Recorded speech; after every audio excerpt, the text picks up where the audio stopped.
नर्मदे हर हम लोग पावनी माँ नर्मदा के तट पर बैठ करके संध्या पूजन अर्चन किए और भगवती का यह दिव्य दर्शन अद्भुत है।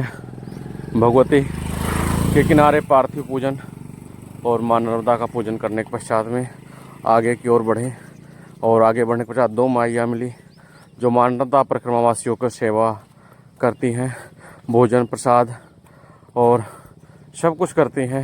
माँ के अंदर भाव जागृत हुआ, परिक्रमा जब करती थी कि मुझे परिक्रमा वासियों की सेवा करनी चाहिए, तभी से उन्होंने संकल्प लिया और नर्मदा किनारे 5 साल व्यतीत हो गए और सभी परिक्रमा वासियों के लिए भोजन आदि की व्यवस्था करती हैं मैया। और सभी परिक्रमावासी जितने आते हैं 2-3 लोग गांव वालों के सहयोग से बना करके बढ़िया व्यंजन सभी को खिलाती हैं। और देखिए कितना अच्छा व्यंजन है, आलू टमाटर मटर की सब्जी, कढ़ी, पूड़ी, इतना दिव्य भोजन मिला।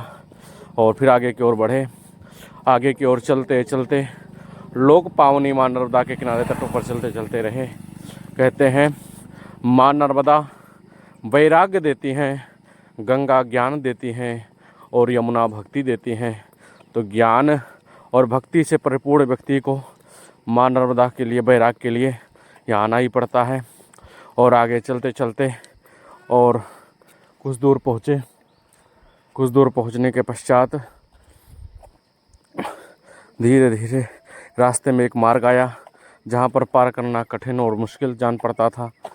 करने के लिए आगे की ओर बढ़े और कुछ साथ में आए, माइया थी महाराष्ट्र की और उनको भी पार करने के लिए उत्साहित हुए, उनको भी पार किए।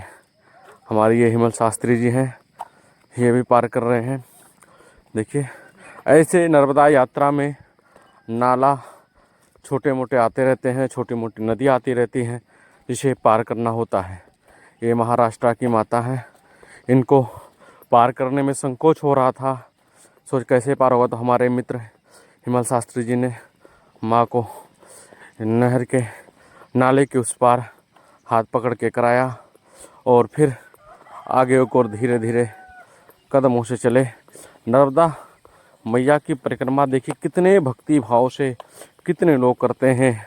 ये मैया सच में सभी अपने बच्चों की शादी करके और बच्चों को सौंप करके माँ नर्मदा की यात्रा की ओर निकल पड़ी। माँ नर्मदा की यात्रा करते करते मैया के साथ कुछ दूर हम लोग भी निकले। मैं से बातचीत हुआ, मैया ने बताया जो मैया का चमत्कार होता है कि मैया बहुत ही अच्छी, दिव्य और सुंदर भाव से रखती है। बस माँ के गोद में रहना आप चाहो, माँ के गोद में रहोगे तो माँ अपने आप ही आपको खुश रखेगी, आपका देखभाल करेगी। माँ के आगे ज़्यादा चालाकी नहीं करनी चाहिए। मैया से वार्ता करके बहुत ही अच्छा लगा, दिव्य सुंदर। और हम आगे वेदांत विलाश्रम माकर खेड़ा पहुँच चुके हैं और आज रात्रि विश्राम यहीं पर होगा। और यहाँ के आश्रम में पहुँचते ही देखते हैं, देखिए कितना वातावरण सुंदर, दिव्य, अद्भुत। यहाँ का प्रकृति सौंदर्य दिव्य और अद्भुत है। आश्रम भी दिव्य है। चलते हैं आगे की ओर, देखते हैं यहाँ के महाराज जी से मिलते हैं, अनुमति लेते हैं, यहीं विश्राम करने का अवसर प्राप्त करते हैं। यहाँ का हरा भरा वृक्ष, लताएं, इतना सुंदर वातावरण जैसे लगता हम प्राचीन ऋषि मुनि के आश्रमों में आ गए। यहाँ का वातावरण दिव्य, सुंदर और अद्भुत है। माँ नर्मदा के जब अनंत जन्मों के पुण्योदय कर देती है मैया, तो ही हमें माँ नर्मदा का सानिध्य और दर्शन करने का अवसर लाभ प्राप्त होता है। चलते चलते थकान भी हो गई और विश्राम करने का भी मन हो रहा है, तो चलते हैं।